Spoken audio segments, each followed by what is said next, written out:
अस्सलाम वालेकुम dear viewers. अभी हम जर्नल मेथड्स ऑफ टीचिंग के एमसीक्यूज़ करेंगे क्वालिफाइंग बीएड गाइड से। ये एमसीक्यूज़ आलमोस्ट तमाम टीचिंग एग्ज़ाम्स में लाजमन पूछे जाते हैं, तो इनका सॉल्व करना, इनको समझना बहुत ही ज़रूरी है। तो चलिए स्टार्ट करते हैं। इससे पहले रिक्वेस्ट करता हूँ कि आप काइंडली मेरा चैनल सब्सक्राइब कीजिए ताकि ज़्यादा से ज़्यादा लोग इससे मुस्तफ़ीज़ हों। आगे शेयर भी इसको कीजिए और इससे मुंसलिक रहिए ताकि आपको ज़्यादा से ज़्यादा तैयारी का मौका मिले। Let's start from the beginning. Number 1, in teaching experienced members guide the immature ones for. तदरीस के अंदर एक तजुर्बाकार शख्स एक कम तजुर्बे वाले शख्स को या फ़र्द को या बच्चे को पढ़ाता है, टीच करता है, किस मकसद के लिए? तो इसका राइट आंसर है एडजस्टमेंट ऑफ लाइफ। ज़िंदगी को बेहतर तौर पर बनाने के लिए या उसमें मवाफ़क़त पैदा करने के लिए वो उसको पढ़ाता है। तो डी ऑप्शन इसका राइट आंसर है। नंबर 2 है which is not the focal point of triangular process of teaching. Teaching के अंदर क्या चीज़ नहीं है, जो ट्रायंगुलर है उसके अंदर क्या चीज़ नहीं है? नंबर 1 है टीचिंग मेथड, नंबर 2 है टीचर, और 3 जो सी ऑप्शन है वो पीपल है, और 4th है कंटेंट। तो ट्रायंगल के अंदर टीचर होता है, शागिर्द पीपल या स्टूडेंट होता है, और कंटेंट मटेरियल या सब्जेक्ट जो पढ़ाया जा रहा होता है वो होता है। तो टीचिंग मेथड इसका हिस्सा नहीं है। तो ये 3 हिस्से हैं, टीचर, कंटेंट और पीपल या स्टूडेंट। तो इसमें टीचिंग मेथड जो है वो इसमें इंक्लूड नहीं है। नंबर 3 है the goal of teaching is. Teaching का क्या मकसद है? टू गिव इंफॉर्मेशन है, to involve peoples in activities है, टू इम्पार्ट नॉलेज है, या डी ऑप्शन है डिज़ायरेबल चेंज इन बिहेवियर है। हमने ब्रॉड मीनिंग वाला जो है ऑप्शन वो सिलेक्ट करना, तो वो है इसमें डिज़ायरेबल चेंज इन बिहेवियर है। इसके बाद है the rules of presenting the content to make them easy are called. किसी भी मवाद को पेश करने के जो कवानीन होते हैं उनको क्या बोलते हैं? तो वो कहलाते हैं मैक्सम्स ऑफ टीचिंग, यानी कि टीचिंग के तदरीस के असूल। मैक्सम्स कहते हैं प्रिंसिपल्स को या असूल को। तो ये राइट आंसर इसका बी आएगा, मैक्सम्स ऑफ टीचिंग। नंबर 5 है SOLO taxonomy. Solo stands for. तो इसमें ये मिसिंग है थोड़ा, इसका ये ऑप्शन इसका आ गया, सोलो स्टैंड फॉर। तो इसका राइट आंसर है सी ऑप्शन है। एस फॉर स्ट्रक्चर होता है, O for observed, L for learning, और लास्ट ओ फॉर होता है आउटकम्स। तो ये आना है structures of observed learning outcome. C option right है। इसके बाद 6 नंबर है SOLO taxonomy consist of level. तो इसके 5 लेवल हैं। जो 3 लेवल हैं वो सरफेस लेवल कहलाता है, और जो लास्ट 2 लेवल्स हैं उसको डीप लेवल कहा जाता है।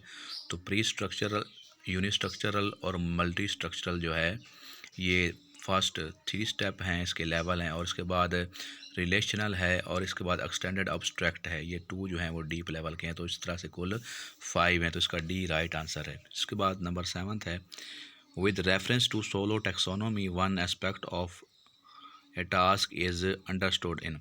एक चीज़ को जो समझा जाता है सोलो टैक्सोनॉमी के अंदर वो है यूनि स्ट्रक्चरल। यूनि का मतलब होता है एक, यानी कि बच्चा सिर्फ एक एस्पेक्ट या एक पहलू को समझता है किसी भी चीज़ में से। यानी कि अगर उसको 3-4 किस्म के क्वेश्चन दिए जाते हैं, मल्टीप्लाई के, डिवीजन के, सब्सट्रैक्शन के, एडिशन के, तो उसमें से वो एक को समझ पाएगा, उसमें वो एडिशन कर लेगा, उसके बाद उसकी सब्सट्रैक्शन का नहीं पता होगा। तो एक चीज़ को समझता है इस लेवल के अंदर। ये प्री स्ट्रक्चरल लेवल है, यूनि स्ट्रक्चरल लेवल के अंदर। और जो प्री होता है उसके अंदर बच्चे की कोई अंडरस्टैंडिंग नहीं होती। इसके बाद नंबर 8 है 2 और मोर एस्पेक्ट्स आर अंडरस्टूड इन। तो ये 2 या 2 से ज़्यादा जब पहलुओं को समझेगा तो वो होगा मल्टी स्ट्रक्चरल। मल्टी का मतलब होता है 2 या 2 से ज़्यादा। नंबर 9 है इंटीग्रेशन इज़ डिवेल्प बिटवीन 2 और मोर एस्पेक्ट्स इन। रब्त कब पैदा किया जाता है 2 चीज़ों के दरमियान? तो वो है रिलेशनल लेवल के अंदर। रिलेशनल लेवल के अंदर जो फिफ्थ लेवल है, फोर्थ लेवल है, उसके अंदर बच्चा चीज़ों के दरमियान ताल्लुक़ पैदा करता है, तो ये है relational level. C right answer है।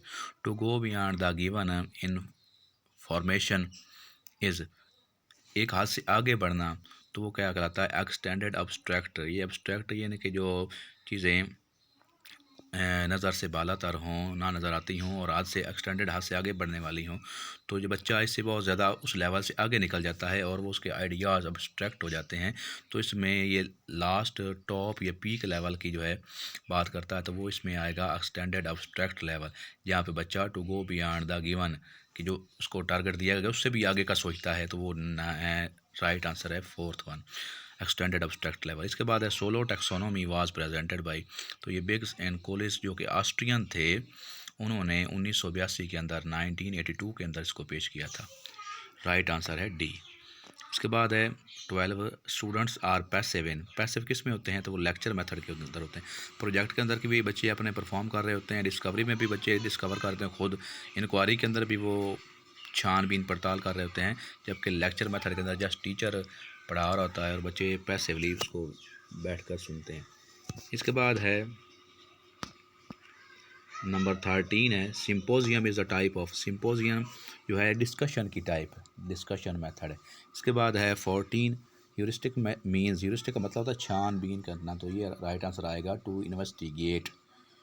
शो का मतलब होता है दिखाना होता है, टू डू करना, और टू एक्ट अमल करना, तो ये आएगा टू इन्वेस्टिगेट आएगा। इसके बाद है 15th Armstrong was exponent of. तो आर्मस्ट्रॉन्ग थे, आर्मस्ट्रॉन्ग ने ह्यूरिस्टिक मेथड को पेश किया था, ये इसी के पेश करने वाले थे। Heuristic method was given by Armstrong, Armstrong ने इसको पेश किया था। इसके बाद है 16 according to Kilpatrick the types of projects are.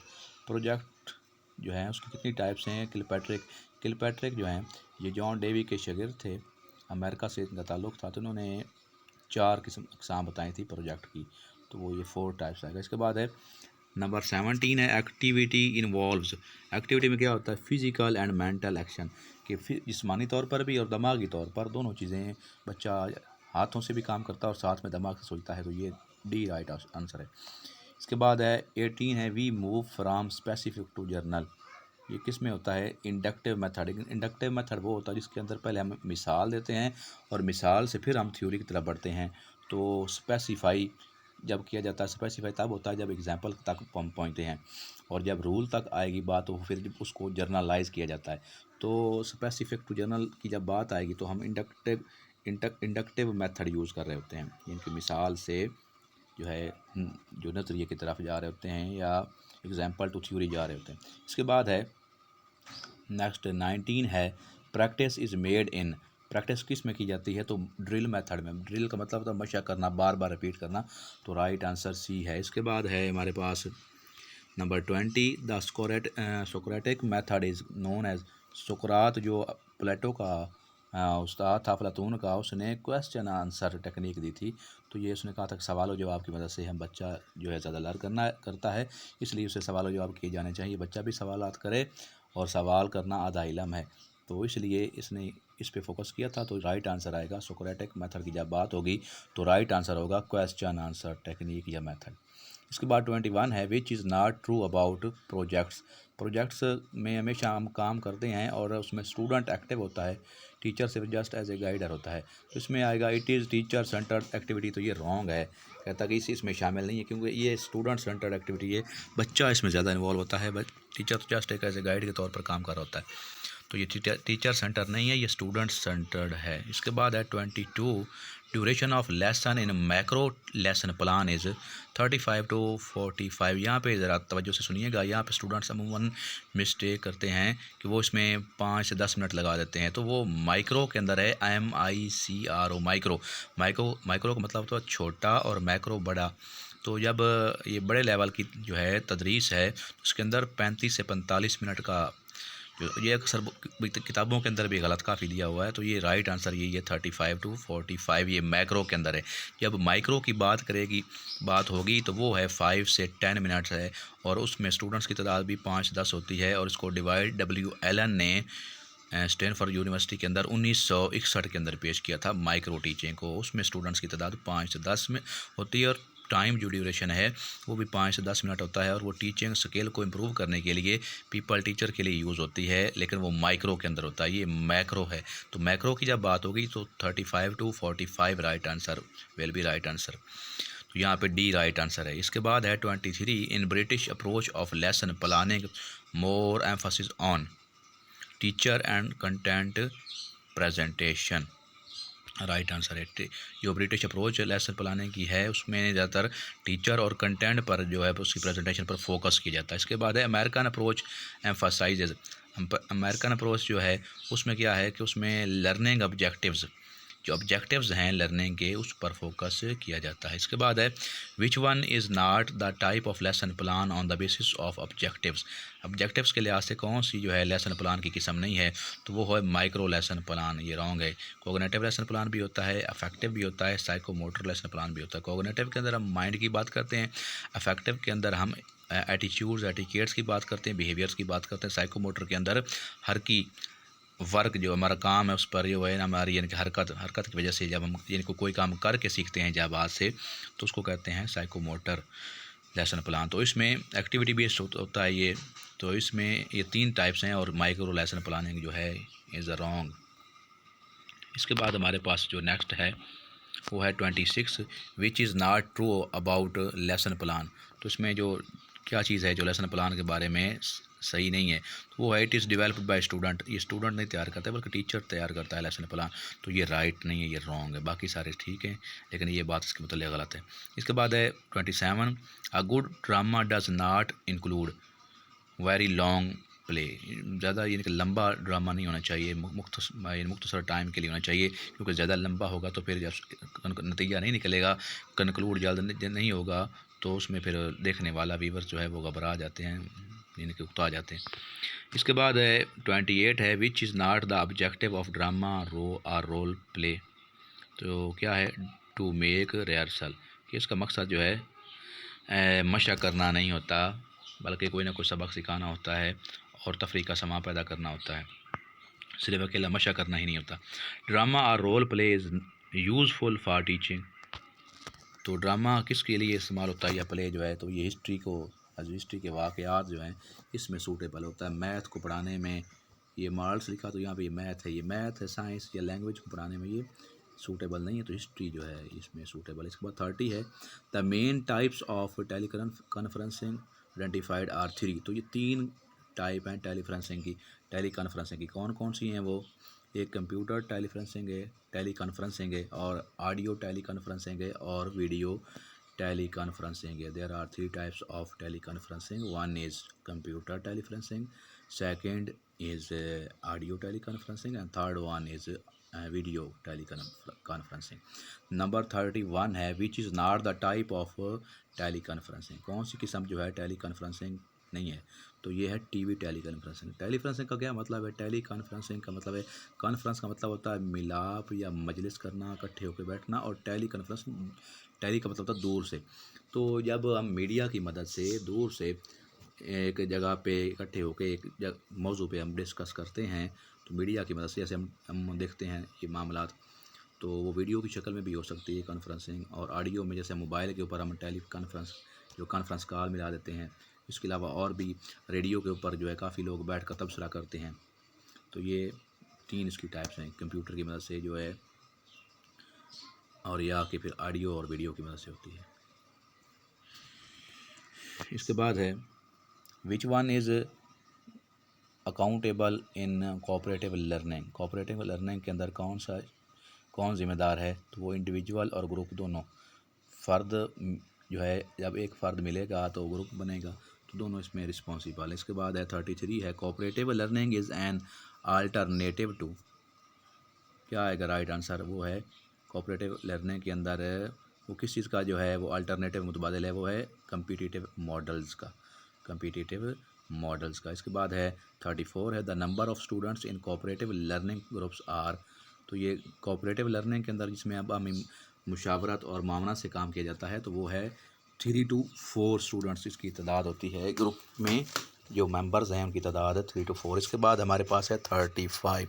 The essential characteristics of cooperative learning is, वो है पॉजिटिव इंटरडिपेंडेंस, एक दूसरे पर मुस्बत तौर पर इतमाद करना और इन्हसार करना। तो ये राइट आंसर ये है बी। इसके बाद है 36 है the students like to spend the most of the time with, वो है पीयर्स। ज़्यादातर बच्चे किसके साथ वक्त गुजारना पसंद करते हैं? पीयर्स, अपने साथियों के साथ पसंद करते हैं, जो उनके लंगोटिए यार होते हैं, जिनके साथ मिलकर वो खेलते हैं। शुरू के अंदर बचपन के उनके दोस्त होते हैं, उनको कहते हैं पीयर्स, उनके हमजोली। इसके बाद है 37 है peer culture constitutes socialisation.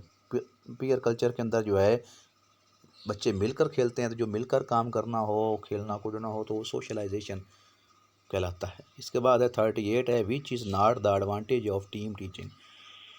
Team teaching में क्या उसका एडवांटेज नहीं है? तो वो है better financial benefits of teachers, ये नहीं है। इसके बाद टीम टीचिंग में क्या होता क्या है कि टीचर मिलकर जो है टीचिंग करते हैं, किसी भी टॉपिक को जो है वो इश्तराकियत के साथ मिलकर आपस में मामलत के साथ पढ़ाते हैं। इसके बाद है नेक्स्ट डियर स्टूडेंट्स 39 है the hypothesis underlying team teaching is the best teachers in schools are shared by more students. Hypothesis का मतलब होता है मफरूज़ा कायम करना। तो हम इसमें क्या मफरूज़ा कायम कर सकते हैं इसके अंदर टीम टीचिंग में, कि हमारा क्या नज़रिया होना चाहिए कि ये कैसी होती है? तो ये ऐसी टीचिंग है जिसके अंदर एक स्कूल के अंदर जो काबिल टीचर हैं, बेस्ट टीचर हैं स्कूल के, वो उनसे ज़्यादा लोग, ज़्यादा स्टूडेंट्स मुस्तफ़ीज़ होते हैं, यानी कि वो हर क्लास में जाकर पढ़ाते हैं, तो सभी को मौका मिलता है उनसे सीखने का। तो ये राइट आंसर है सी। इसके बाद है CAI स्टैंड्स फॉर, CAI इसका मतलब है कंप्यूटर असिस्टेड इंस्ट्रक्शन, और इसकी 5 टाइप्स हैं। तो इसके अंदर क्या होता है, CAI के अंदर बच्चा कंप्यूटर की मदद से सीखता है। टीचर, ये इनडायरेक्ट इंस्ट्रक्शन कहलाती है, जिसमें बच्चा कंप्यूटर की मदद से या इंटरनेट की मदद से सीखता है। इसमें बच्चे को इसकी टाइप्स में जो है ट्यूटोरियल मोड है, जिसके अंदर बच्चे को क्वेश्चन दिए जाते हैं। फिर प्रैक्टिस ड्रिल मोड है या प्रैक्टिस मोड, इसके अंदर वो अपने उस टॉपिक पे मशा करता है। फिर सिमुलेशन मोड है, उसमें बच्चा वैसे ही परफॉर्म करता है जैसे रियल फॉर्म के अंदर किया जाता है, रियल ही हो रहा होता है काम। गेमिंग मोड भी एक इसकी टाइप है कि गेमिंग के अंदर वो खेल के अंदर बच्चा लर्न कर रहा होता है। एक्टिविटी मोड इसमें एक्टिविटी करके करता है। तो इस तरह से ये ना मीन्स कि ये 5 सब टाइप्स हैं। बच्चा कंप्यूटर की मदद से सीखता है या इंटरनेट की मदद से सीखता है, और ख़ुद सीखता है इनडायरेक्ट इंस्ट्रक्शन है, और डायरेक्ट इंस्ट्रक्शन के अंदर बच्चा टीचर से सीख रहा होता है। तो ये है CAI फॉर। तो राइट आंसर है computer, C for computer, A for assisted और I for instruction, computer assisted instruction. इसके बाद है 41 विच is not the mode of CAI। तो इसमें क्या चीज़ नहीं है? ट्यूटोरियल मोड है, सिमुलेशन मोड है, ड्रिल मोड है, तो क्वेश्चन मोड इसमें नहीं होता। इसके बाद है 42 है examples of psychomotor domain is that students. Psychomotor की जब भी बात चलेगी तो बच्चा खुद करके दिखाएगा, दिमाग में नहीं सोचेगा, ना उसकी कोई शख्सियत पे उसका असर होगा, बल्कि वो खुद काम कर रहा होता। तो इसमें राइट आंसर है परफॉर्म्स एंड एक्सपेरिमेंट, बच्चा तजर्बा करता है। ठीक हो गया, तो ये राइट आंसर आएगा। इसके बाद है 43 है ability to develop a life style based upon the preferred value system is. तो जब भी वैल्यू की बात आएगी तो करेक्टराइजेशन आएगा। एक ये वैल्यूइंग है, तो इसमें हम किसी की जो है किसी चीज़ को हम उसकी मिकदार या उसका किरदार या उसकी हकीकत को जानते हैं, लेकिन करेक्टराइजेशन की जब बात होती है तो हम अपने करेक्टर की, अपनी लाइफ स्टाइल को चेंज करने की और अच्छाई को अडॉप्ट करने की और बुराई को तर्क करने की बात कर रहे होते हैं। तो यहाँ पे ये आएगा ability to develop a life style. तो लाइफ स्टाइल की बात हुई तो ये अपनी ज़िंदगी के बारे में है, तो अपना हम करेक्टर डेवलप करेंगे तो ये करेक्टराइजेशन आएगी। तो ये राइट आंसर डी। इसके बाद है 44 example of cognitive domain is. तो कोग्निटिव का ताल्लुक हमेशा माइंड से होता है, सोच और विचार से। तो ये है डिस्क्राइब अ टॉपिक, एक टॉपिक को बयान करना है। डेवलप एंड एक्सरे तो जो है वो साइकोमोटर है। टाइप है लेटर टाइप करना, ये भी हाथ से काम करने की बात है, ये भी साइकोमोटर है। टेक रिस्पॉन्सिबिलिटी फॉर टूल्स, तो जिम्मेदारी लेना, ये भी काम है करना है, तो ये नहीं। तो डिस्क्राइब अ टॉपिक, एक टॉपिक को बयान करना, ये राइट आंसर है। इसके बाद हमारे पास नेक्स्ट है 45 at the highest level of hierarchy is. Heist level में क्या आएगा? हायरार्की उसमें आएगा एवेलुएशन है। At the highest level of hierarchy is evaluation. इसमें आएगा अंडरस्टैंडिंग, एप्लीकेशन, एनालिसिस। ये पहले अंडरस्टैंडिंग आएगा, फिर एप्लीकेशन, एनालिसिस और एवेलुएशन एंड पे आएगा। और ये अगर वह इस पे हम बात करें तो एवेलुएशन एंड पे इसको परखा जाता है इस लेवल में कि ये जो ब्लूम टैक्सोनॉमी ने बेंजामिन ब्लूम ने 3 लेवल दिए थे, कोग्निटिव डोमेन, अफेक्टिव डोमेन और साइकोमोटर डोमेन दी थी। तो इसके अंदर जब बात की जाए तो पहले स्टेज के अंदर उसने 6 यानी कि ना स्टार्ट से दिए थे, इसके बाद 5th थे, इसके बाद फिर 7th तो स्टेप थे। तो कॉग्निटिव के अंदर उसका ताल्लुक माइंड से होता है। अफेक्टिव का मतलब होता है कि अखलाकियात के अंदर, हमारे एटीट्यूड्स के अंदर तब्दीली होती है, हमारे बिहेवियर्स के अंदर होती है। जबकि साइकोमोटर का मतलब होता है कि हम लर्न करते हैं with the help of head, hand और हार्ट, कि अपने दिल में सोचने के बाद, उसको गौर करने के बाद हाथ से काम करते हैं। तो एक्टिविटी बेस्ड होती है लर्निंग साइकोमोटर डोमेन के अंदर। तो इसमें कॉग्निटिव जो स्टेप है इसका अंडरस्टैंडिंग की बात होगी या नॉलेज कंप्रीहेंशन की बात हो। अंडरस्टैंडिंग या नॉलेज एक बात है। नॉलेज एक अंडरस्टैंडिंग नंबर 2 पे आता है, यानी कंप्रीहेंशन के लेवल में। पहले आता है नॉलेज आता है कॉग्निटिव का, फिर कंप्रीहेंशन आता है, फिर एनालिसिस, एप्लीकेशन आता है, फिर एनालिसिस, सिंथेसिस और फिर एवेलुएशन आता है। 6 स्टेप हैं। तो ये लास्ट जो पीक पे आता है वो एवेलुएशन है। इसके बाद students can design a laboratory according to certain specifications in which category of objective. तो ये सिंथेसिस के अंदर आता है कि चीज़ों को तोड़ना जो है वो एनालाइज कराता है, हिस्सों में डिवाइड करना, और उनको जोड़ना जो है वो सिंथेसिस के अंदर आता है। तो ये बी राइट आंसर है। इसके बाद है, ये वहीं से लिया गया है ब्लूम टैक्सोनॉमी का कोग्निटिव पार्ट, उसकी कोग्निटिव डोमेन जो है उसका 4th स्टेप, ये सॉरी 5th स्टेप है ये सिंथेसिस। इसके बाद लास्ट पेज के एवेलुएशन आता है। इसके बाद है 47 है the number of domain in taxonomies of educational objectives. तो एजुकेशनल ऑब्जेक्टिव्स को ब्लूम ने ही पेश किया था। तो इसके 3 मैंने पहले बताया कि 3 डोमेन्स हैं, इसकी 3 जो है ऑब्जेक्टिव्स हैं। पहला मैंने बता दिया कोग्निटिव है, फिर अफेक्टिव है और लास्ट में साइकोमोटर है। तो 3 आएगा। इसके बाद है the highest level of cognitive domain is evaluation. वही बात हुई कि ये जो हाईएस्ट लेवल है वो एवेलुएशन लास्ट पे आता है। इसके बाद है the process of determining the value और वर्थ ऑफ एनीथिंग इज़। तो किसी की भी जो वैल्यू जज करनी है, उसकी अहलियत मालूम करनी, तो वो हम एवेलुएशन के ज़रिए से, जायज़े की मदद से हम हल करते हैं। तो वो लास्ट पे एवेलुएशन आएगा। असेसमेंट जो है ये भी चेक करती है, मेजरमेंट भी चेक करती है, लेकिन मेजरमेंट के अंदर हम जस्ट नंबरिकल फॉर्म के अंदर डेटा कलेक्ट करते हैं, और इंटरप्रिटेशन के अंदर सिर्फ इतना होता है कि गुड है, बेस्ट है, बेटर, जो भी ये होता है। लेकिन एवेलुएशन में यहाँ तक बता दी जाता है कि आगे क्या लाया अमल होना चाहिए और इसकी ओवरऑल परफॉर्मेंस क्या है और ये कहाँ पे फॉल कर रहा है। बच्चा है तो क्या ये डिज़र्व करता है कि इसको नेक्स्ट क्लास में प्रमोट किया जाए, और ये आगे कर जाके क्या करेगा, कि इसकी क्या वैल्यूज़ हैं, इसकी ओवरऑल परफॉर्मेंस जो चेक करने के बाद उसका रिज़ल्ट निकालना। तो ये एवेलुएशन के अंदर आता है। तो वैल्यू जजमेंट होती है यहाँ पे, किसी की वर्थ मालूम की जाती है, किसी भी चीज़ की, किसी भी शख्स की। तो इसमें एवेलुएशन आएगा। इसके बाद है 50 educational objectives have been divided into. तो ये फिर रिपीट हुआ कि 3 डोमेन पहले मैंने डिस्कस की, cognitive, affective and psychomotor domain. 51 है taxonomy of educational objective was presented in 1956। Cognitive domain जो है ये बेंजामिन ब्लूम ने दी थी, इसको 1956 के अंदर दिया था। इसके बाद अफेक्टिव डोमेन को क्राथ होल ने 1964 के अंदर दिया था, और सिम्पसन ने 1972 के अंदर साइकोमोटर को पेश किया था। तो और इन हर एक में 8-8 साल का गैप है। अगर 1956 में हम 8 ऐड करें तो 1964 बनता है। तो ये क्राथ होल ने उसको दिया था अफेक्टिव डोमेन को, उसमें फिर हम 8 ऐड करें, जमा करें मज़ीद 8, तो वो बनता है 72, और वो 1972 में उसको सिम्पसन ने इसको दिया था साइकोमोटर डोमेन को। तो ये कॉग्निटिव डोमेन जो है फर्स्ट है एजुकेशनल डोमेन, तो इसको 1956 में बेंजामिन ब्लूम ने इसको दिया था। इसके बाद है 52 है the classification of cognitive domain was presented by. तो ये आएगा बेंजामिन एस ब्लूम्स। तो ये राइट आंसर ये आएगा। इसके बाद नेक्स्ट बात करते हैं। इसके बाद जनाब 53 हमारे पास है कॉग्निटिव डोमेन हैव 6 सब ग्रुप। पहले भी मैंने आपको बताया कि पहला स्टेप जो है डोमेन है उसके अंदर 6 हैं। नॉलेज कंप्रीहेंशन से स्टार्ट होता है, नॉलेज कंप्रीहेंशन। इसके बाद है एप्लीकेशन, एनालिसिस, सिंथेसिस और एवेलुएशन। ये इस तरह से ये 6 स्टेप। इसके बाद है 54 है the lowest level of learning in cognitive domain is. तो पहला आता है नॉलेज। मैंने पहले आपसे कहा कॉग्निटिव के अंदर नॉलेज से स्टार्ट करते हैं, तो वो लोएस्ट लेवल है नॉलेज। राइट आंसर है सी। इसके बाद है 55 है the highest level of learning in cognitive domain. तो वही रिपीट हुई बात, एवेलुएशन इसके अंदर आता है। इसके बाद 56 है the right sequence of the sub group of cognitive domain. जो मैंने पहले आपको बताया वही इसका राइट सीक्वेंस आएगा।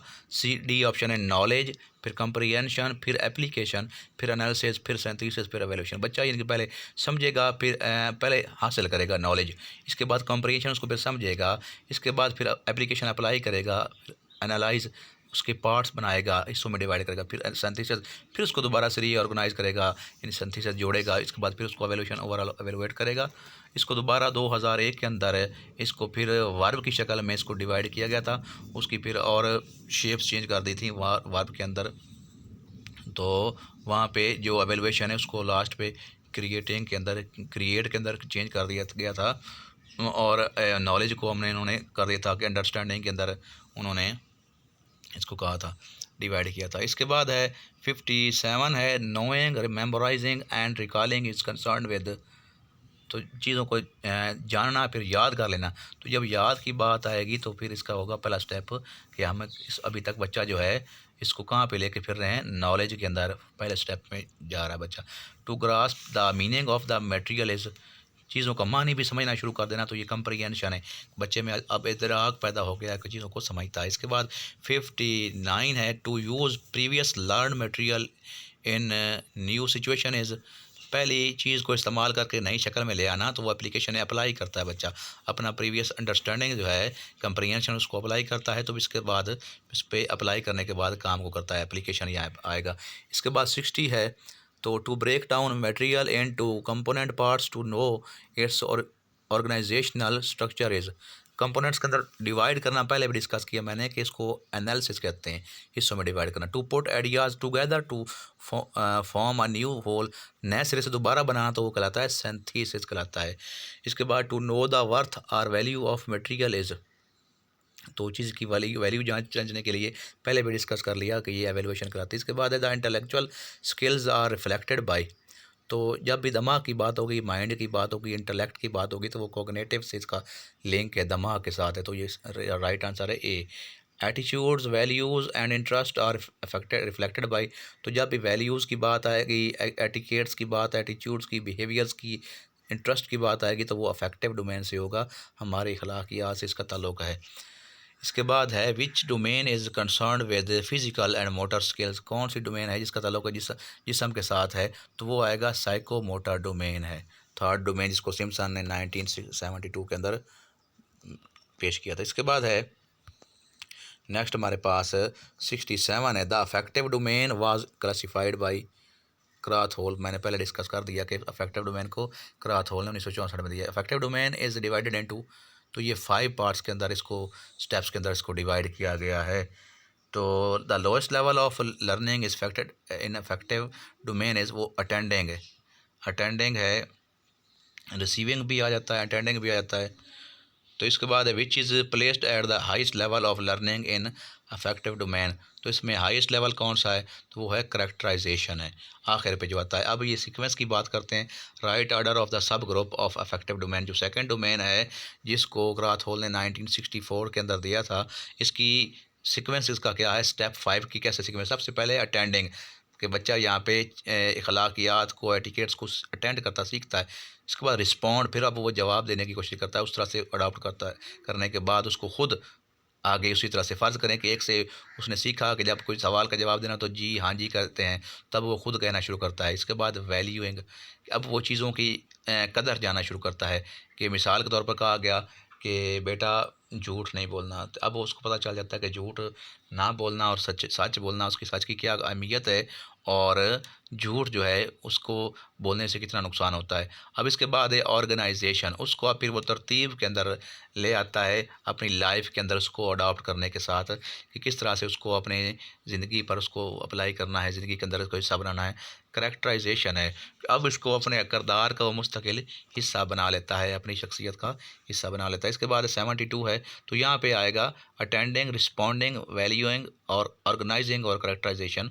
तो ऑर्गेनाइजेशन और करेक्टराइजेशन ये फिफ्थ स्टेप, इस तरह से सीक्वेंस इसका राइट अफेक्टिव डोमेन। नेक्स्ट है willingness to attend to particular phenomena is, तो किसी भी एक अपनी ख्वाहिश ज़ाहिर करना पर्टिकुलर फिनोमेना के अंदर जो है उसको अटेंड करने की, तो ये ख्वाहिश ज़ाहिर करना, तो ये अटेंड आएगा, अटेंडिंग या रिसीविंग आएगा।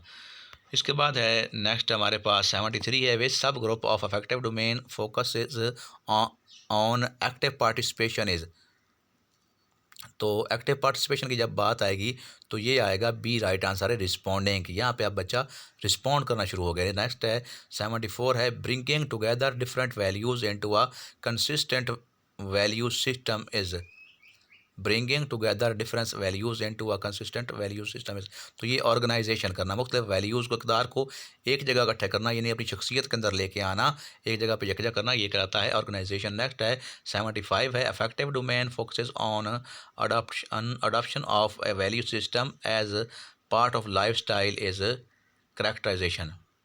Affective domain focuses on adoption of a value system as a part of life style, अपनी ज़िंदगी के अंदर उसको अप्लाई कर लेना, तो ये है किरदार साजी, करेक्टराइजेशन है कि तमाम हम वैल्यू को अपने ऊपर अप्लाई करते हैं और अपने अंदर का अपनी किरदार साजी करते हैं। नेक्स्ट है 76 है, psychomotor domain was classified by Simpson, पहले भी डिस्कस हो चुका, 72 के अंदर इसने सिम्पसन इसको दिया था और उसकी 7 स्टेज इसने बताई थी, जो है इसकी टाइप्स जो है ना स्टेजेस बताई थी लास्ट साइकोमोटर डोमेन की। इसके बाद डोमेन कहते हैं एरिया ऑफ नॉलेज को, ये भी पूछा जा सकता है कि what is mean by domain, तो डोमेन का मतलब है area of knowledge. Affective domain was divided into subgroups by Krathwohl, ये पहले से फिर रिपीट हो गया 1964 के अंदर, राइट आंसर है B. Psychomotor domain was divided by Simpson in 7 groups, पहले भी बताया मैंने आपको, वही बात आ गई कि 7 सब ग्रुप्स के अंदर इसको डिवाइड किया गया। The characteristics of behaviour objective is, तो ये है बिहेवियर की जब बात होगी तो वो होगा ऑब्जर्वेबल एंड मैयरेबल, कि हम बिहेवियर को मुशाहिदा कर सकते हैं, ऑब्जर्व कर सकते हैं, मैयर कर सकते हैं। इसके बाद नेक्स्ट हमारे पास है 80 है, द राइट सीक्वेंस ऑफ सब ग्रुप ऑफ साइकोमोटर डोमेन, इसके सीक्वेंस क्या आएगा राइट, तो ये पहले आता है परसेप्शन आता है, पहले बच्चा समझता है, फिर सेट आता है कि अब तैयार होता है काम करने के लिए, गाइडेड रिस्पॉन्स है तीसरे नंबर पे कि अब उस्ताद की रहनुमाई के अंदर बच्चा करने की कोशिश करता है। मैकेनिज़्म, अब उसके अंदर फोर्थ स्टेप में मैकेनिज़्म है कि उसके अंदर वो चीज़ों को दोहराने की सकत पैदा हो जाती है, उसको दोहराता है बार बार अपने अमल को। इसके बाद है फिफ्थ है कम्प्लेक्स ओवर्ट रिस्पॉन्स, अब यहाँ पे वो पेचीदा काम करना शुरू कर देता है, मुश्किल काम की तरफ बढ़ता है। इसके बाद अडाप्शन है, अडाप्टेशन है कि किसी का काम लेता है उसको फिर मॉडिफाई करता है, किसी का कोई भी इनका सर्किट लिया उसको देखा उसमें को थोड़ी सी चेंजिंग करके उसी को आगे रीन्यू कर दिया, लेकिन लास्ट स्टेज पे ओरिजिनेशन है, अपने सिरे से नया काम तख्लीक करता है, यहाँ पे वो लास्ट पीक पे पहुँच जाता है। तो ये 7 स्टेज इस तरह से बनती हैं, perception, set, guided response, mechanism, complex overt response, adaptation and origination. तो ये 7 इसकी जो है सब टाइप्स हैं, तो ए राइट आंसर है। इसके बाद है 81 है, objective related to affective domain is, objective related to affective domain, affective का ताल्लुक चूँकि हमारे अखलाकियात से होता है, तो ये आएगा स्टूडेंट्स वैल्यूज़, ऑनेस्टी, ईमानदारी को वो अहमियत देता है बच्चा, तो ईमानदारी, झूठ से बचना, सच बोलना और अच्छा बिहेव करना, दूसरों के हकूक़ का ख्याल रखना, तो ये सारी बातें इसमें आती हैं। इसके बाद 82 है, bringing together scientific ideas to form a unique idea is synthesis, चीज़ों को करीब ले आना और एक हिस्सा बना देना चीज़ का, तो वो सिंथेसिस कहलाता है, जबकि हिस्सों में डिवाइड करना वो एनालिसिस कहलाता है। तो ये सिंथेसिस की बात हो रही है, सी राइट आंसर है। 83 है, which is vast in scope, scope में क्या चीज़ है, वास्ट है, तो वो टीचिंग स्ट्रेटजी वास्ट है, उसके बाद टीचिंग मेथड है, फिर टेक्निक और लास्ट पे टेक्ट आता है, तो ये सी राइट आंसर है। इसके बाद है students find explore the information themselves इन, खुद जो मसले का हल तलाश करते हैं तो वो डिस्कवरी मेथड में आता है, लेक्चर मेथड में तो उस्ताद ही पढ़ा रहा होता है, तो ये भी राइट आंसर। इसके बाद हमारे पास है 85, teacher performs practically and explain in, तो प्रैक्टिकली करता है काम और खुद दिखा के करता है तो वो डिमॉन्स्ट्रेशन मेथड है, to show and do practically. तो यहाँ पे सी आएगा। डिमॉन्स्ट्रेशन के अंदर टीचर जो है खुद दिखाता है बच्चों को, फिर खुद करता है, इसके बाद बच्चों को कहता है कि वो करें, तो ये डिमॉन्स्ट्रेशन राइट आंसर। इसके बाद 86 है, role of student is active in, किस में बच्चे का किरदार जो है एक्टिव होता है। डिस्कवरी के अंदर भी होता है बिल्कुल, प्रॉब्लम सॉल्विंग के अंदर भी होता है, इंक्वायरी के अंदर भी होता है, तीनों में होता है, तो ये ऑल ऑफ अबव होता है, आएगा इसका right answer. Micro teaching is तो ये है टीचर ट्रेनिंग टेक्निक। इसके अंदर टीचर को ट्रेनिंग दी जाती है, जो कि पहले भी बताया मैंने कि इसका दौरान ये 5 से 10 मिनट होता है, स्टूडेंट की तादाद 5 से 10 होती है। डिवाइड डब्ल्यू एलन ने इसको दिया था 1961 के अंदर स्टैनफोर्ड यूनिवर्सिटी में। तो ये टीचर की स्किल को इम्प्रूव करने के लिए ये मेथड यूज़ किया जाता है। जैसे हमारी टीचर ट्रेनिंग जब हम बीएड करते हैं तो उसके अंदर हमारी जो है वो प्रेजेंटेशन ली जाती है, तो वो भी इस तरह की, इसमें उस्ताद ही हमारे जो है ना कोलीग वो बैठे होते हैं, पीपल टीचर, वो हमें जज कर रहे होते हैं। तो ये सीखने के लिए सिखाने के लिए टीचर को कि किस तरह से वो पढ़ाना चाहिए उसको, और कैसे उसको वो गलतियाँ का तो उसको दोबारा से सजेशन दी जाती हैं, फिर वो उसको दोबारा से प्रैक्टिस करता है। तो ये इसमें आएगा टीचर ट्रेनिंग टेक्निक है। इसके बाद 88 है, what is the time of presentation in micro teaching. तो 5 से 10 मिनट पहले भी डिस्कस हो चुका। What is the number of students in micro teaching, ये भी पहले डिस्कस हो चुका कि 5 से 10 स्टूडेंट होते हैं। माइक्रो टीचिंग स्टार्टेड इन, ये भी पहले डिस्कस हो चुका 1960। कहीं पे 1961 भी है, राइट आंसर 60 है 61 दोनों। यहाँ पे अगर एक हो 61 हो, अगर दोनों हो तो फिर आपने 60 पे लगा देना है। अदर बाद दफ़ा इनकी 61 भी होता है, 61 60, ये इनके मुख्तलिफ बुक्स के अंदर मुख्तलिफ है, लेकिन यहाँ पे 60 है तो 60 हम लगाएंगे। इसके बाद है micro teaching focuses on the competency over, sorry competency over. Micro teaching focuses on the competency over skills. Micro teaching का जो फोकस है वो किस कंपिटेंसी पे होता है, कौन सी कंपिटेंसी जो है जज की जा रही होती है कि बच्चा किस में कम्पिटेंट है। तो उसमें कम्पिटेंसी ऑफ स्किल है कि वो महारत को जज कर रहे होते हैं, कंटेंट या मेथड्स को नहीं, महारत को चेक कर रहे होते हैं कि इसमें कितनी स्किल है। इसके बाद 95 है, which is more suitable in teaching of science. Science को पढ़ाने में क्या काम देगा, तो ये आएगा प्रोजेक्ट मेथड। प्रोजेक्ट मेथड में साइंस को बेहतर तरीके से पढ़ाया जा सकता है। अगर प्रोजेक्ट नहीं होगा तो फिर हम डिमॉन्स्ट्रेशन मेथड को इस्तेमाल कर लेंगे। तो सबसे पहले बेस्ट जो है प्रोजेक्ट मेथड, इसके बाद डिमॉन्स्ट्रेशन मेथड है। वाट विच, अगर यहाँ पे प्रोजेक्ट का ऑप्शन आता तो फिर हम डिमॉन्स्ट्रेशन को सिलेक्ट करते हैं। वाट विच वन इज़ एक्सेप्शन, इसमें कौन सी चीज़ मुख्तलिफ है। तो बुक्स, मैगजीन, डायग्राम्स, इनका ताल्लुक जो है ये अपना वो जो इलेक्ट्रॉनिक मीडिया से नहीं है, तो ये प्रिंट मीडिया से इनका ताल्लुक है। तो ये टीवी जो है ये इलेक्ट्रॉनिक मीडिया है। तो मैगज़ीन यानी कि ना, बुक्स और डायग्राम्स ये कागज़ की शक्ल में होते हैं, जबकि टीवी जो है वो जो मीडिया की फॉर्म के अंदर है, इलेक्ट्रॉनिक मीडिया का इस्तेमाल है, तो इसलिए टीवी इसमें डिफरेंट है। इसके बाद है which is not included in print media. Print media में क्या नहीं आएगा, टीवी नहीं आएगा। वही बात कि मैगज़ीन, बुक्स और डायग्राम वो जो प्रिंट मीडिया में आते हैं, जबकि टीवी इलेक्ट्रॉनिक मीडिया है। How many senses a person uses while observing film. जब फिल्म देख रहा होता है तो कौन सी कितनी सेंसेस यूज़ करता है, 2 यूज़ कर रहा होता है। कौन सी कर रहा होता है, देखने की जो है वो इस इस्तेमाल होती है, सुनने की सीइंग कर रहा होता है, यानी वाचिंग हो रही होती है, और साथ में लिसनिंग, 2 को इस्तेमाल कर रहा होता है। इसके बाद है next, how much knowledge is gain through the sense of seeing. Seeing से कितना होता है, 75% नॉलेज देखने से हासिल होता है। जैसे मैं आपको साथ बोल रहा हूँ और साथ आप लिखा हुआ पढ़ रहे हैं, तो लिखने से देखने से 75% और 13% जो है सिर्फ लिसनिंग से होता है। हाउ मच नॉलेज, अगर हाँ किसी की समात जो है सॉरी कि देखने की कुव्वत नहीं है, कुव्वत बसारत जो है नहीं है, तो वो सारी जो है 75% पावर जो है वो शिफ्ट हो जाती है लिसनिंग के अंदर, कि अब वो लिसन करके सुनने के साथ जो है वो सारा कुछ सीख लेता है। How much knowledge is gain through the sense of listening. Listening से 13% होता है, 13%। How much knowledge is gain through the sense of touch. छूने से कितना इल्म हासिल होता है, 6% हासिल होता है। हाउ मच, बहुत ही इंपॉर्टेंट एमसीक्यूज़ हैं टीचिंग लर्निंग में, अमूमन ये पूछे जाते हैं। How much knowledge is gain through the sense of smell. सूंघने से कितना हासिल होता है, 3% हासिल होता है। इसके बाद 100, how much knowledge is gain through the sense of taste. तो टेस्ट से भी 3% होता है। इसके बाद number 101, according to W Thurber types of models are. तो मॉडल की थर्बर के मुताबिक 3 इकसाम हैं। अच्छा, इसके बाद है mockup model are those which explain. Mockup के अंदर क्या होता है, principles are working of machines, कि ये वर्किंग ऑफ मशीन्स के असूल और ज़वाबित के बारे में है, होता है मौक़िफ़, इनके ना किस तरह से काम करता है, चीज़ें काम करती हैं।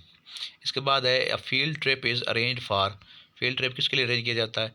ये सभी के लिए। Making excursions, see other people doing things, not the meaning of action, note the meaning of action, काम करके दिखाना और तफरीह के मौके मुहैया करना और दूसरों को देखना कि वो किस तरह से चीज़ों को करते हैं। सारे काम के लिए फील्ड ट्रिप एक हम फील्ड में जाते हैं प्रैक्टिकली काम करने के लिए, तो ये ऑल आएगा। Interest can be created in students in specific topics of study by the use of, तो ये सभी कुछ इस्तेमाल करके हम बच्चों का इंटरेस्ट कर सकते हैं। चाक बोर्ड इस्तेमाल कर सकते हैं, फ्लैलन बोर्ड कर सकते हैं, फ्लैलन, और उसके बाद बुलेटिन बोर्ड कर सकते हैं। तो सभी को यूज़ करने के से हम इसका बच्चों का इंटरेस्ट जो है वो डेवलप किया जा सकता है, बच्चों को कर सकते हैं। इसके बाद है 105, the most direct experience from the following is that of, तो फील्ड ट्रिप है कि जो सबसे, यानी कि जब आप बच्चों को लेके जाएंगे किसी फील्ड में तो वहाँ से जो ऑब्ज़र्व करेंगे डायरेक्ट, तो वो सबसे जो है ना वो डायरेक्ट एक्सपीरियंस होगा और वो ज़्यादा देर पा होगा। तो ये राइट आंसर डी है। इसके बाद है 106 है, what is the true about science text book, our teachers take text book as a curriculum, कि टेक्स्ट बुक के बारे में क्या चीज़ दुरुस्त है कि हम हमारे उस्ताद जो अक्सर करिकुलम पूरा निसाब, जबकि ये तो होता है कि collection of activity curricular and को करिकुलर होता है निसाब, जबकि हमारे टीचर बुक को ही सारा कुछ समझते हैं कि यही निसाब है बस, और करिकुलम या निसाब नहीं है। तो ये बात आएगी कि जो हमारे टीचर समझते हैं ये ट्रू है, ये बात है। इसके बाद ना 107 है, which one is the standard for demonstration method, तो डिमॉन्स्ट्रेशन क्या है? Demonstration should be pre tested to remove the weaknesses in demonstration, कि जब भी डिमॉन्स्ट्रेशन करनी हो पहले उसकी प्रैक्टिस करनी चाहिए, प्री प्रैक्टिस, ताकि मिस्टेक्स ना हो। इसके बाद 108 है, rag has suggested how many numbers of students in a micro teaching class, तो रैग ने कितना कहा था, कितने बच्चे होने चाहिए? उनके मुताबिक 5 से 10 स्टूडेंट होने चाहिए माइक्रो टीचिंग में, पहले भी ये बात डिस्कस हो चुकी है। इसके बाद है what is the merit of micro teaching, तो ये सभी इसके मेरिट्स हैं कि फीडबैक दिया जाता है यहाँ पे इम्प्रूवमेंट करने के लिए मेथड को, due to the shortage of time, time short होता है इसलिए फिर क्या करते हैं लेसन प्लान को डिवाइड किया जाता है स्मॉल पार्ट्स के अंदर, ताकि उसके ऊपर मास्टरी या महारत हासिल की जा सके स्किल्स के ऊपर। इसके बाद होता है to help in self evaluation and teacher build up confidence in them, कि वो अपनी एवेल्यूशन खुद करते हैं टीचर, और साथ उसकी कॉपरेशन करते हैं, उसके साथ ताउन करते हैं, और इस तरह से टीचर आपस में सेल्फ कॉन्फिडेंस डेवलप करते हैं, उनमें एतमाद पैदा होता है। इसके बाद है नेक्स्ट हमारे पास 110, method based on the facts that students learn association activity and cooperation is known as project, project के अंदर ही होता है, बच्चे मिलजुल कर एसोसिएशन से सीखते हैं, एक्टिविटी करते हैं और आपस में कोऑपरेशन करते हैं, इस तरह से मिलकर जो है काम को किया जाता है। तो ये प्रोजेक्ट मेथड की खूबियाँ हैं। इसके बाद 111 है, exhibitions of science fairs promote students ability of, exhibition के अंदर क्या चीज़ हो रही होती है? कंप्रीहेंशन एंड एप्लीकेशन होती है, बच्चा खुद कर भी रहा होता है, नुमाइश के अंदर कुछ ना कुछ हरकत भी कर रहा होता है, साथ में अंडरस्टैंड भी कर रहा होता है। तो ये राइट आंसर है बी। इसके बाद है the ultimate focus of scientific method is on formulation of law और थ्योरी, कि साइंटिफिक मेथड का मकसद क्या होता है? थ्योरी डेवलपमेंट होती है, कि कानून बनाना होता है। इसके बाद है what is the first step in the project method of teaching, क्या है? प्रोजेक्ट के अंदर पहला काम क्या करते हैं? डिटर्मिनेशन ऑफ ऑब्जेक्टिव, काम करने से पहले हम मकासद बनाते हैं, डिटर्मिनेशन ऑफ ऑब्जेक्टिव। इसके बाद है 114 है, which one is not a psychological principle of teaching, तो क्या आएगा इसका राइट आंसर? ये आएगा proceed from complex to simple, complex to simple ये नहीं है, क्यों? वो पूछ रहा है कि which one is not the psychological principles of teaching, जो असूल हैं proceed from concrete to abstract, ये भी ठीक है, और सी जो है proceed from known to unknown, जानने से जो अनजाने की तरफ जाना, proceed from simple too difficult, आसान से मुश्किल तरफ जाना, ये भी असूल है। लेकिन proceed from complex to simple, यानी मुश्किल से आसान की तरफ जाना, ये एज कानून नहीं है, हमेशा सिंपल टू कम्प्लेक्स जाया जाता है। तो ये रॉन्ग जो है ऑप्शन, और इसमें शामिल नहीं। इसके बाद नेक्स्ट हमारे पास जो है ये है 115, which is the second step in problem solving method, सबसे पहला था ऑब्जेक्टिव्स, इसके बाद है फार्मूलेशन ऑफ द हाइपोथेसिस, कि हम हाइपोथेसिस बनाते हैं, मफरूज़ा कायम करते हैं। पहले मकसद बना लिए, फिर मफरूज़ा बनाते हैं। इसके बाद है which is the best method of teaching science at school level. School पे अगर साइंस पढ़ानी हो तो इसमें आप देखिए, मैंने जब पहले बात की थी कि अगर प्रोजेक्ट की बात नहीं चलती, प्रोजेक्ट चूँकि हाई लेवल पे होता है, अब स्कूल लेवल की बात हो रही है तो यहाँ पे प्रोजेक्ट का ऑप्शन ही नहीं है। तो प्रोजेक्ट के बाद जो नेक्स्ट ऑप्शन आएगा साइंस पढ़ाने के लिए, वो डिमॉन्स्ट्रेशन मेथड है कि टीचर करके दिखाएगा कोई भी काम। इसके बाद है 117 विच is not the step of scientific method. तो ये इंटरव्यू इसमें शामिल नहीं होता, ऑब्जर्वेशन भी, मुशाहदा भी होता है, प्रोडिक्शन पेश गोई भी होती है, एक्सपेरिमेंट तजर्बा भी होता है, इंटरव्यू नहीं होता। इसके बाद नंबर 18 है 118, the ultimate result of scientific method is. क्या होता है इसका रिजल्ट? अल्टीमेट जो है वो है डेवलपमेंट ऑफ नॉलेज, हम नॉलेज जो है वो डेवलप कर रहे होते हैं। इसके बाद है 119 एम्स आर। एम्स जो है वही ब्रॉड टर्म है, ऑब्जेक्टिव जो है वो क्लास लेवल पे होते हैं, लेकिन अब सब्जेक्ट लेवल पे होते हैं, और गोल्स हमारे स्कूल लेवल के होते हैं, और एम्स जो है हमारे नेशनल लेवल्स के होते हैं, और ये देर पा होते हैं कि देर से हासिल होते हैं। Goals are national level, national expectations होती हैं। इसके बाद है एम्स आर। इसके बाद है 120 गोल्स आर एट। तो ये आएगा सब्जेक्ट लेवल आएगा, ये आपका स्कूल लेवल ये कहलाएगा, ये जो गोल्स हैं। और क्लासरूम लेवल जो है अगर वो हो गए तो वो ऑब्जेक्टिव हो गए। आगे आएगा ये, हाँ, ऑब्जेक्टिव्स आर एट सी, इसका राइट आंसर है। तो ये होगा क्लासरूम लेवल, क्लास की सतह पर जो है वो ऑब्जेक्टिव होते हैं। इसके बाद है number 120, to promote science and technology is. ये क्या है? साइंस टेक्नोलॉजी को इम्प्रूव करना, जो प्रमोट करना, ये एम्स है कि कौम का मकसद होता है, ये हुकूमत का मकसद होता है, मुल्क का मकसद होता है कि टेक्नोलॉजी को मुल्क के अंदर डेवलप किया जाए। तो ये एम्स में आएगा। टू पर impart knowledge computer education is. अब कंप्यूटर की तालीम हासिल करना ये गोल है, स्कूल का मकसद है, बच्चों को कंप्यूटर की तालीम देना है। नंबर 124 है, to identify the parts of component. अब ये कंप्यूटर के हिस्सों के नाम जानना, ये ऑब्जेक्टिव है। क्लास के अंदर रहकर उस्ताद पढ़ाता रहता है कि बच्चों ये इसके पार्ट्स हैं। तो ये ओवरऑल कंप्यूटर के बारे में जाना ये स्कूल का मकसद था, लेकिन अब जब क्लास में बच्चा आया तो ये सब्जेक्ट लेवल पर जानेगा कि कंप्यूटर के कितने पार्ट्स हैं, अब ये उस्ताद पढ़ा रहा है, तो ये ऑब्जेक्टिव्स होंगे। इसके बाद ये शॉर्ट टाइम में हासिल होते हैं। इसके बाद state first law of motion indicate, ये क्या है? नॉलेज है। ये रट के यानी कानून को याद कर लिया ना, रूल को, और तो ये नॉलेज की बात है कि बच्चा इसमें नॉलेज, ये वही बात आ गई। कोग्निटिव डोमेन है ब्लूम्स की, जो ब्लूम ने दिया था ना 3 टाइप्स ऑफ डोमेन्स, उसमें कोग्निटिव डोमेन जो उसने 1956 में दी थी, उसका फर्स्ट स्टेप है नॉलेज। इसके बाद elaborate with example the first law of motion. अब एलेबोरेट कर रहा है तो ये क्या है?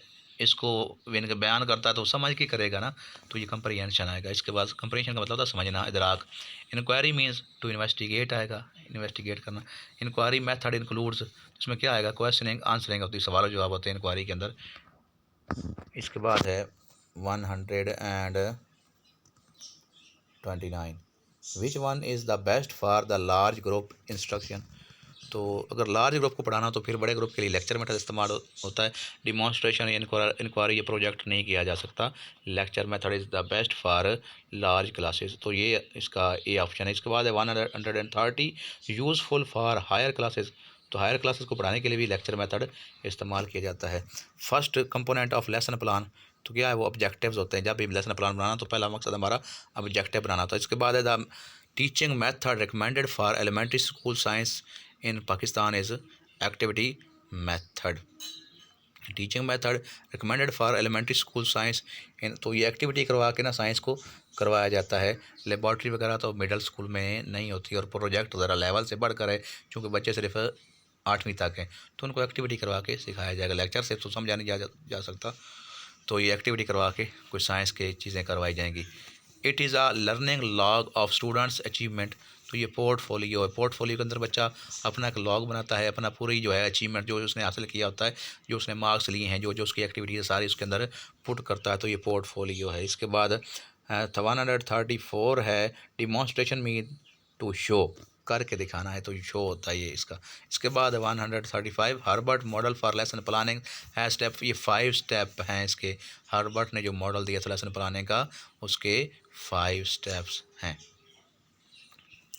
इसके बाद है 136 है।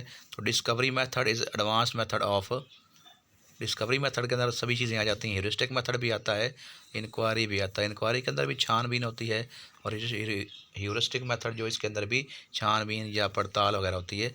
तो ह्यूरिस्टिक एंड इंक्वायरी मेथड दोनों जो हैं ये डिस्कवरी मेथड का पार्ट है, और लेटेस्ट जो इनकी फॉर्म है वो डिस्कवरी मेथड है। इसके बाद the steps to be taken in problem solving methods are 5। Problem solving के लिए स्टेप जो लिए जाते हैं 5 स्टेप हैं। जॉन डेवी ने इसको दिया था। Method based on Dewey philosophy is project method. Dewey ने जो दिया था वो प्रोजेक्ट मेथड उसकी फ़िलासफ़ी पर जो बेस करता है वो प्रोजेक्ट है। और प्रोजेक्ट को पेश करने वाले इसके जॉन डेवी के शागिर्द थे किलपैट्रिक। तो इन्होंने दोनों ने मिलकर इसको पेश किया था, किलपैट्रिक और जॉन डेवी। और जॉन डेवी के आइडियाज़ पर इसको बनाया गया था। Who says that project is a purposeful activity. तो ये किलपैट्रिक जिसकी बात हुई कि इसका शागिर्द है, उसने कहा था कि ये पर्पसफुल बामकसद एक्टिविटी सरगर्मी है। इसके बाद 140 है which is not the step of project method.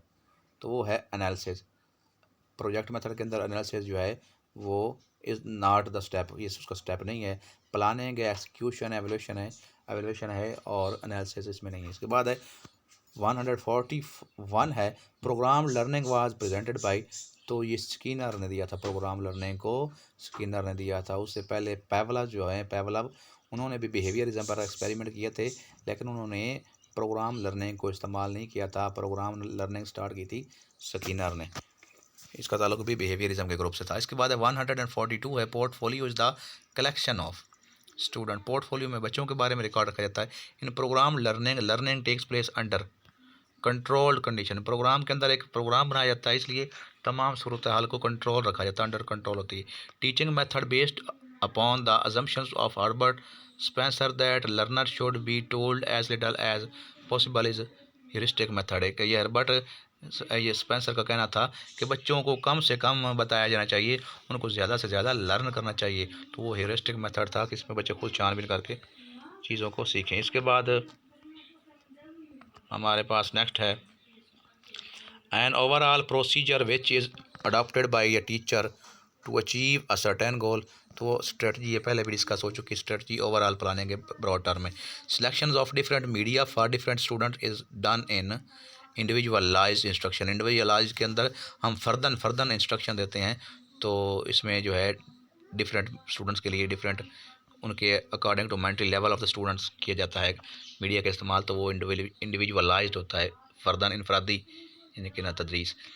Uh repeated performance of learning act until attainment of desire level of skill to do the act correctly is.